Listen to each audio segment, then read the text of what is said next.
I'm Rochelle Wilhite, the designated broker of Best Choice Realty.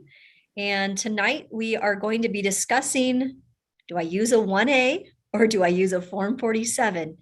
And many of you know I talk in my sleep. And so Form 47 and 1A is the most common numbers that are coming in my sleep because there is such a lack of inventory out there. And so tonight we're going to be talking about, do we use an exclusive listing agreement or are we going to represent a seller? That's what the Form 47 is all about, is representing the seller, but not listing the property. So we're going to discuss the rules that we have to adhere to by being a member of the Northwest MLS. And we're going to discuss some certain examples that might be some similar examples that you have uncovered.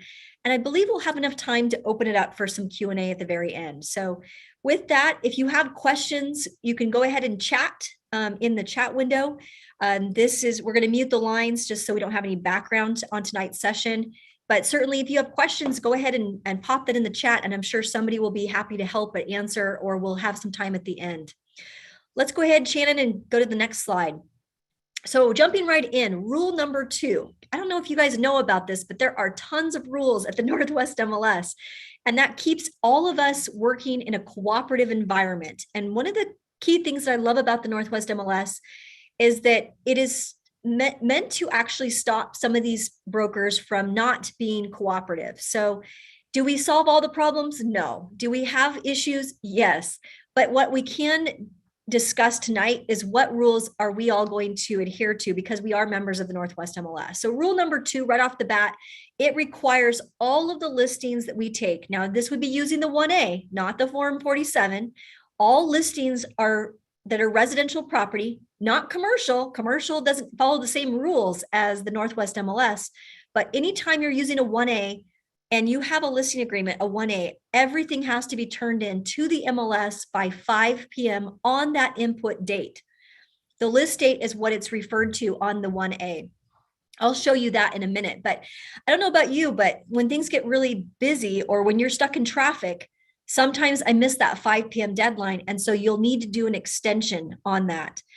We haven't had too many problems. You guys are doing a pretty good job, but I have heard some of my designated broker friends run into some problems with their offices being fined, or there could be issues with rule number 2. So make sure that you're also not promoting the listing before it goes live or active on the market. I'll discuss that. I think that's the next slide. If you want to go to the next one.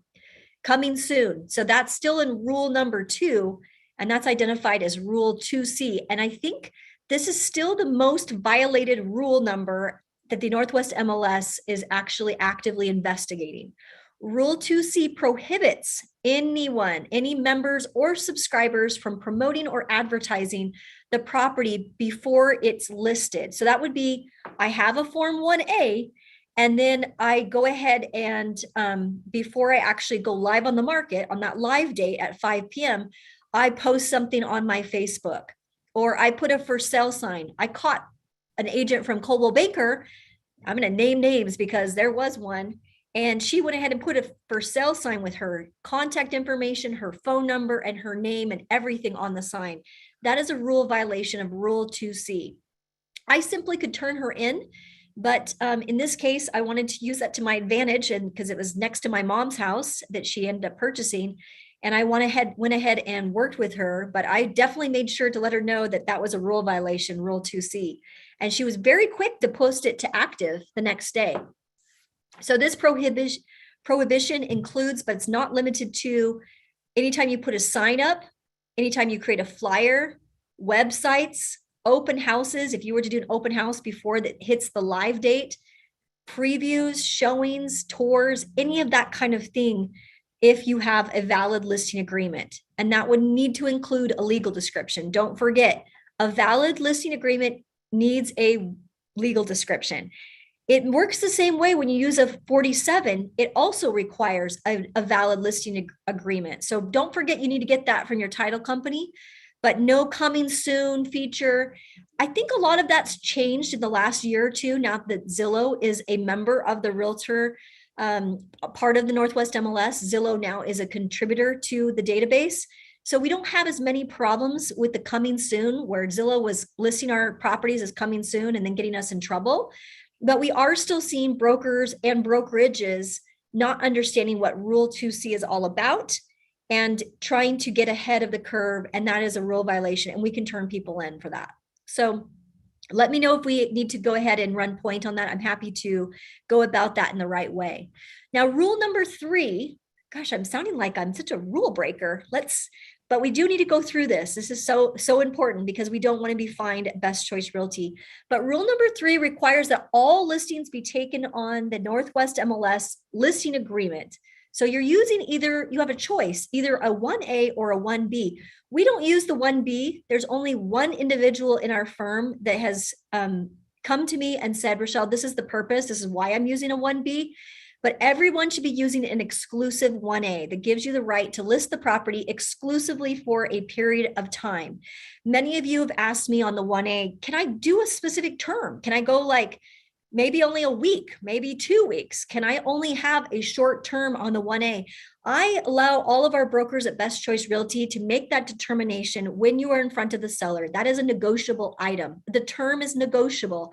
So if you do want to take a listing for a short period of time and then it goes off the market and then you put it back on the market with a new MLS number, that's certainly your choice. And that might be a smart move if you're trying a different strategy. So we can talk strategy in the next session. I've got some really good sessions I've got geared up for this month in March. So I want to make sure that we're clear though, when you're doing a 1A, rule 3 means you're using that form, and any changes to the listing agreement, except for the deletion of the key box, that's the only provision, it must be approved by the Northwest MLS because that is their form. They ensure that those changes do not adversely affect the firms and also the Northwest MLS that actually shares the data with all of the different MLSs across the region and all of the IDXs, the internet data exchanges that are going out and syndicating to all of your websites. So it's super important that Rule 3 is adhered to and that you're using the correct forms, using Form 1A.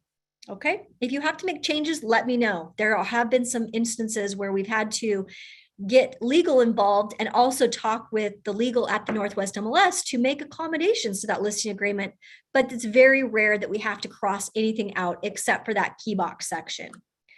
The next one is accommodating property owners. So this is where we start getting into it when it comes to these, what they call off market. I've heard people refer to them as pocket listings. I've heard many different versions of these types of situations. But what I want to make very clear to all of you tonight is that when you're dealing with the seller, you want what's best for that seller. And sometimes what's best for that seller is to advertise or market the property that you have in front of you to a wide audience. It sometimes does not make sense. In fact, most of the time, it does not make sense to not appeal to a wide audience of people. So in these type of situations where you're using a Form 7, you might want to jot that down if you're a new broker trying to learn the forms. The Form 7 series has to deal with different accommodations that we make for those fussy sellers, those sellers that actually want us to deal with issues like confidentiality, or they have some sort of security measure that has to be taken before people are going to show their property. Or maybe they want to have appointments only. We've been dealing with some very, very high-end listings lately, and that's super important that there's either an undisclosed seller or that there's appointments being made or that maybe there's not a special key box. Any type of thing like this would be a typical 1A, or the property address is undisclosed. We can do a 1A with the property address not even put on or mapped, so that we actually have to, as listing agents, work with those sellers for confidentiality and for not having things being blogged, and kind of more of a exclusive type of listing. We can accommodate property owners this way. We don't have to go off market and still appeal to a wide audience of buyers and buyers agents by just utilizing the Form 7. If you have not used the Form 7, there are things that specifically 7B I use on every listing because I don't want to have my seller's phone number published on all these different websites. when I make changes to the listing, or maybe I decide to go a different direction, or we change something, or we cancel, I don't need my seller being bugged by all of the other real estate brokers out there. So for example, I use a 7B all the time.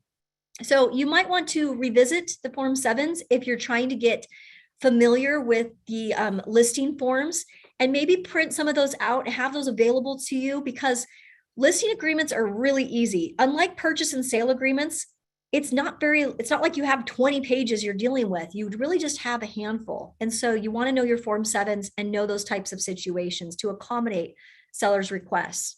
Let's go to the next slide, Shannon. So now we get into it, unique circumstances. So this is a circumstance, and if I talk too fast, hopefully the content's right there on the screen and you can read it. But the example I want to share with you here is like, what forms do I use? Should I use a 1A or should I use a Form 47 when the property owner has already identified a buyer?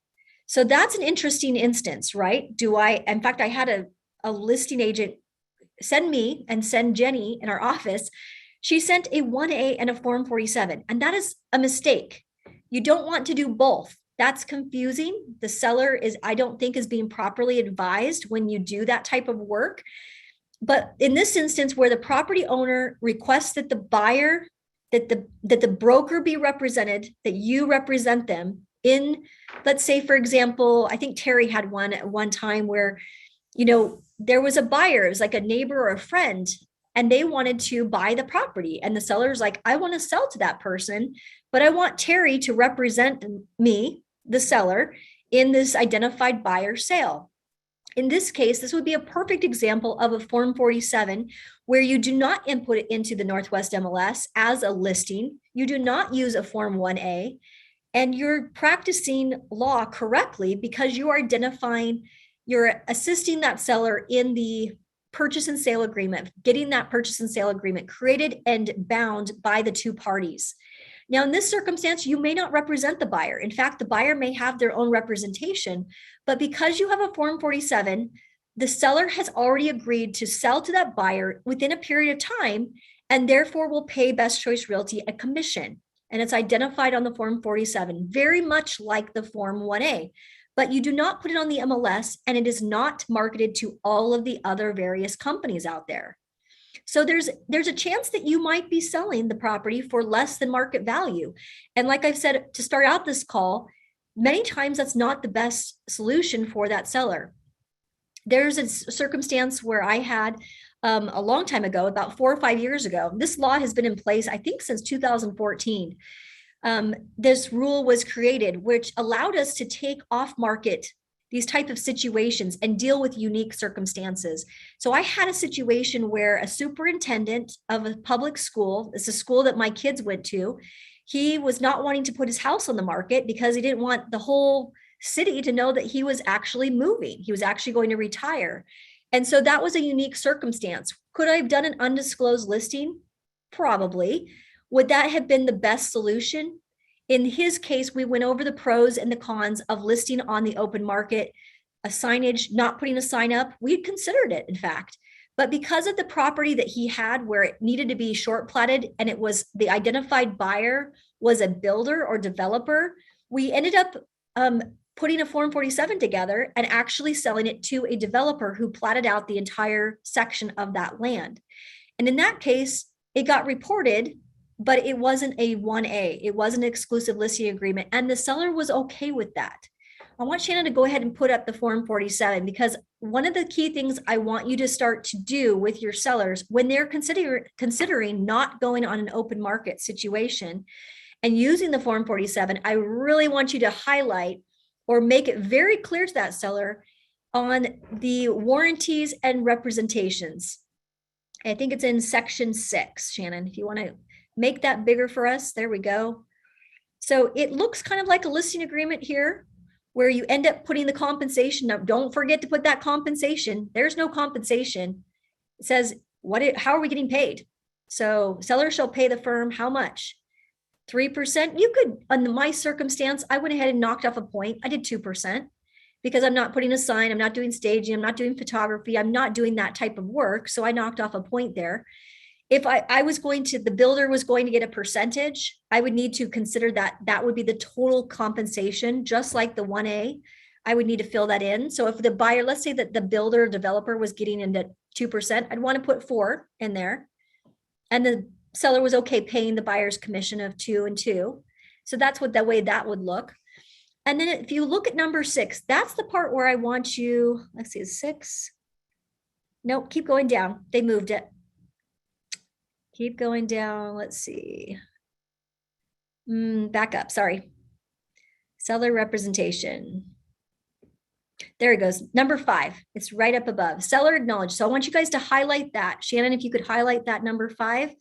That is the part that if you read anything to that seller, I almost wish they put an initial line next to it because it's that important. It's probably the most important part on that form, on Form 47, but it says no marketing and fair market value. Seller acknowledges that the firm will not market the property through the MLS or otherwise, even though exposure to the property to the open market through our Northwest MLS would increase the likelihood that the seller would receive fair market value for the property. Start up a bidding war, that kind of thing. Seller understands that selling the property to the buyer without exposure of the property to the market may cause the seller to receive a lower purchase price or other less favorable terms. In this case, with the superintendent, he was totally good with it. Number 5, we went ahead and filled in the 30 days, gave me 30 days to negotiate with the developer, basically get a mutual purchase and sale agreement with that developer. The developer had their own agent that represented them. So this is very similar to the way this looked in real life, but you do have to fill in their name. So ABC Builder, and then you do have to put in the property address, and it says lot, block, all of that. You can just simply say see Exhibit A. I wish they would have done that for you guys. Most of the time, that's the way we'd like to see it, where the lot and block, just put see Exhibit A. That's your legal description. And you will have gathered that already because you've got a choice as a listing agent. Is the seller going to hire you to represent them in an identified buyer type of situation, or are they hiring you to put their home and get fair market value on the open market? Either it's 47 or it's 1A. It's not both. I want to be very clear on that. Just make up the XYZ street. Perfect. That's the actual address. All right. Fantastic. So that takes care of that scenario. Let's go to the next scenario. So we're not violating anything with doing rule number 1 or going with scenario 1. The property owner on scenario number 2 does not want to list, but is willing to pay a buyer's agent commission. So in this case, it's like, do I use a 1A? Do I use a 47? In this circumstance, you actually would not use a 47 if the property owner does not want you to represent them.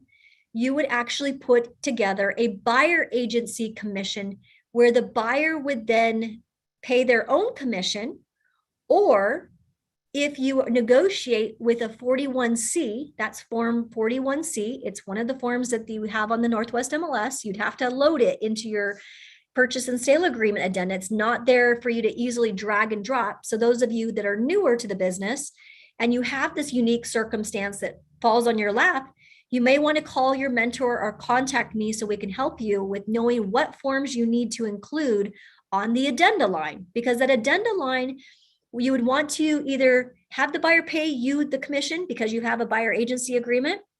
There would be no MLS number, but you would also want to make sure that you also use a for sale by owner. The seller could represent themselves, and then you could get paid with the 41C. You could negotiate that with the seller if the seller is willing to pay some or a portion of your commission. And that would alleviate your buyers having to come up with some of your commission. Okay, so that's what you would do with unique circumstance number 2. Now, unique circumstance number 3 is when the property owner, this happens to me, you guys, this is a secret I rarely share with all of you, but this happens to me. Over half of my sellers fall into unique circumstance number 3. This is actually not unique for me. I don't know what it is, but I have a lot of hoarders I work with, or a lot of people that have a lot of good ideas and they start out thinking, oh, my house is going to be ready in 30 days. And what they find out is they need a little more time. This unique circumstance in number 3 happens to me 50% of the time on my seller. So I'm sure it will happen to you if you start to do some listings. So the listing agreements were revised in June 2013 to include a new paragraph that allows for the seller to choose a date. That not always was the case. If some of you are like me, we're old dogs, we probably didn't even realize that. And there has been some rookie agents that did not fill in that date of when that live date is to go live by 5 p.m. Remember at the very beginning of the meeting, we talked about 5 p.m. It has to go live on that listing date. So they changed that in 2013. And so if you do not fill in that term, then you run the risk that another broker would come in, maybe perhaps after you got the listing agreement signed, and decided to basically, John L. Scott did this to one of our new brokers recently. They went in after and they said, I'm sorry, Best Choice Realty, you did not get the listing because that listing date was not filled in and there was not a legal description attached.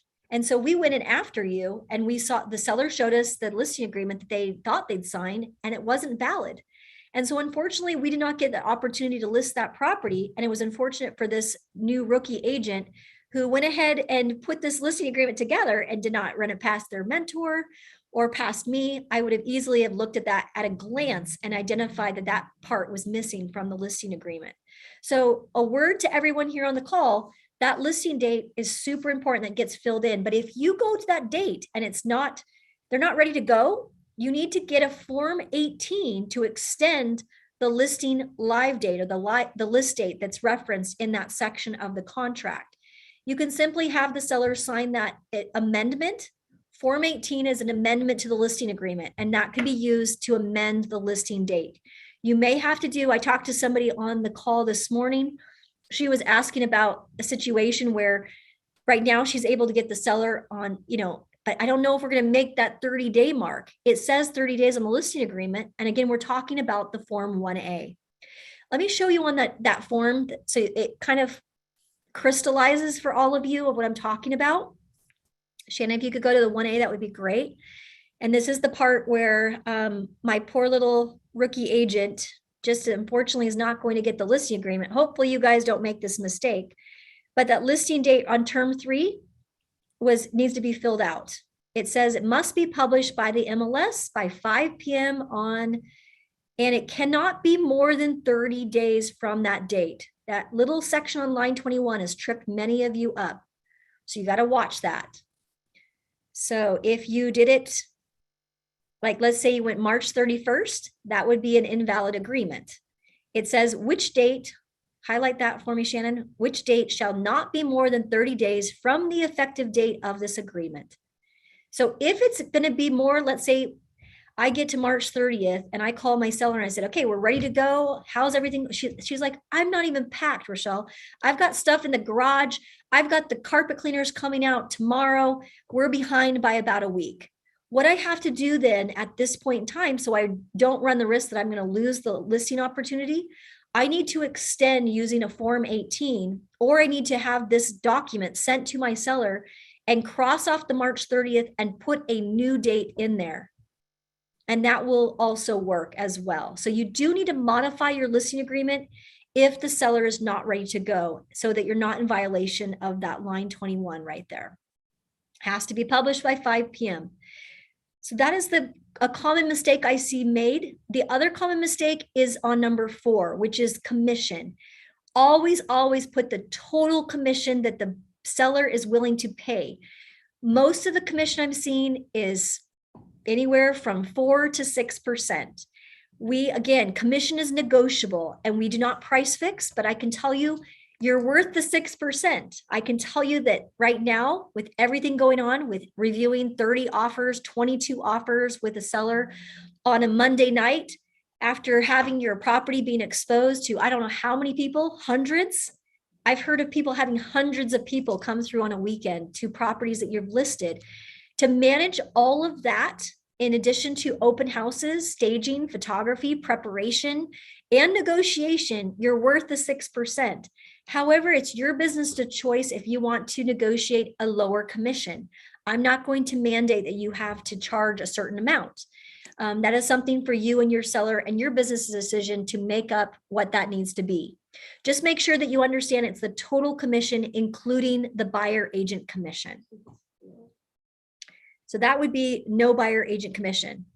That what Shannon just did there. If it's 6, that would be, we're paying the buyer's agent 3%. That is a common mistake. People think, oh, put 3. That means we don't get paid. So just make sure if we're doing 3 and then they're getting 0, which some builders are doing right now, that's the way it would look, or a 1% or a 0. Please don't do that. I think that's a short-sighted move to make. I would work on negotiating what that commission needs to be. In some cases, it makes sense to adjust the commission. Most of the time, you guys earn what you're worth right there.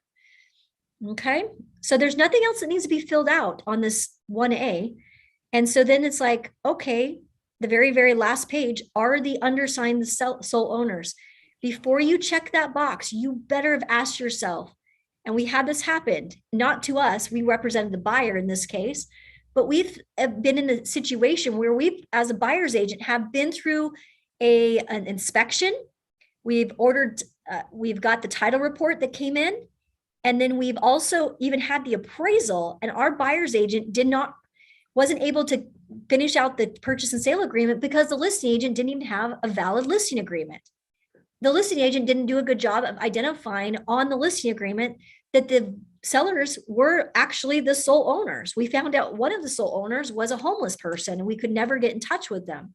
So that actually happened just last month, you guys. And it's unfortunate that all this work is done, that we've got all this paperwork when we have not verified with this agreement. And that's your job as a listing agent, to verify the title and the listing agreement that you have here is indeed the right people, that you've got the right people listed as a seller and it matches the title report. Please do that for yourself and for those buyer's agents that work so hard and for all the work that you put in.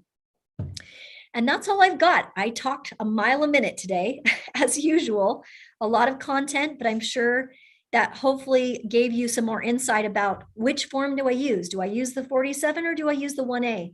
Hopefully you guys understand which one is which. Let's go ahead and open it up to a few questions, Shannon. Yeah, there's some good ones that came through the chat, but what if a seller wants to use their social media to announce or talk about a home being put up for sale prior to the listing date? You cannot use the address.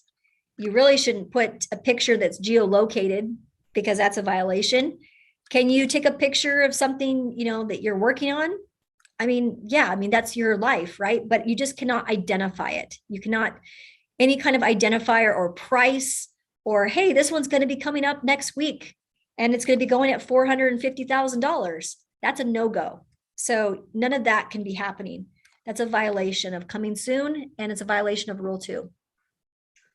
Another question came through. If the seller agreed to pay a commission if they brought a buyer, what if the buyer had a previous agreement with me to pay the commission if I find them a home? What are the rules? I guess, how is commission allocated in that regard? Great question. So that's where you would have a buyer agency contract with the buyer. We are having more, I'm hearing about this more and more, where buyers are entering the marketplace and they're interviewing their buyer agent. They're actually doing more interviewing than they ever have done before. So if you are not introducing a buyer agency agreement into your consultation with the buyer, you probably need to start doing that, because there are opportunities either off market, you hear about maybe a neighbor, or you have some way of negotiating that commission, or maybe you don't get commission at all. Maybe it's a new construction that's not offering any buyer agent commission. You need to be able to get paid. So that is an instance where you want to have a buyer agency commission. And then you want to consider, when you get to that property, will that seller entertain paying some of that commission? And if it's off market, we're using the 41C. The builder that I'm talking about, they don't even entertain a 41C. You're basically having to get paid by your buyers with the buyer agency commission. You're also having to send escrow the buyer agency agreement so they understand how to allocate the commission for the lender. It is their job at escrow to make sure that they put the debits and the credits on the right place, the right part of the closing statement or the preliminary that they're working up. So they need to have a copy of that buyer agency agreement that outlines how you are getting paid and who is paying that. In that instance, that's where if they don't see a 41C then they're going to look to you to say, oh, do you have a buyer agency agreement? And if you never supplied escrow with it, they're kind of confused right now because they're seeing a lot more of this going on. Great question. That was going to be my next question because I actually have that right now. We're looking at Lennar Homes where they're not offering commission. Yep. And fortunately, we signed a 3% buyer's agency agreement because that's, Great. those are $1.2 million homes. Yes, and they just need to get that to escrow as soon as possible. Yep. Yep. As soon as we go pending, for sure. Yeah, I had one down in the south where they were getting really fussy and they were not even, and it's like, no, that's not acceptable. We know that's the reason we have agency. They were basically trying to, I won't name any names, they're trying to basically keep the commission on both sides, and they don't work that way. And that Oh, wow. site agent was very confused. We had to kind of get a regional manager involved. So I'm glad you brought that one up, Kat, because that happens more. And anytime you kind of get a weird feeling about it, you probably want to call me because I've probably experienced it, or I've had to call the designated broker or the regional manager to kind of get to the bottom of it. Some people skip the term. Yeah. Good. Thank you. Anything else, Kat? Or did that answer that question for you? No, you answered my question there. Okay, I was just perfect. confirming that was the right way to go about it. Perfect. Anybody else? Shannon, was there any other chats that you got on text? Perfect. All right. Well, you know what? We do know that there is some opportunities out there. So go ahead and, just get the word out that you have those opportunities within. We have a large office and we have opportunities that I'm seeing best choice on both sides, which is cool. And I think you guys are actually getting to interact with each other and you kind of have good relations. And it's so nice to know that we have the best agents using the right forms.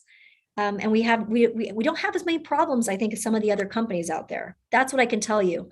Jenny reports every single week and tells me how well you guys are doing with your paperwork. So I'm very pleased to know that you guys are learning the right way. If you have any questions or you need to kind of bounce something off of me, just shoot me an email. If I don't respond to the email quick enough, just go ahead and text me and I'll be happy to call you right away. I'm pretty good at returning calls the same day for all of you. Let's make it happen and have a great week, you guys.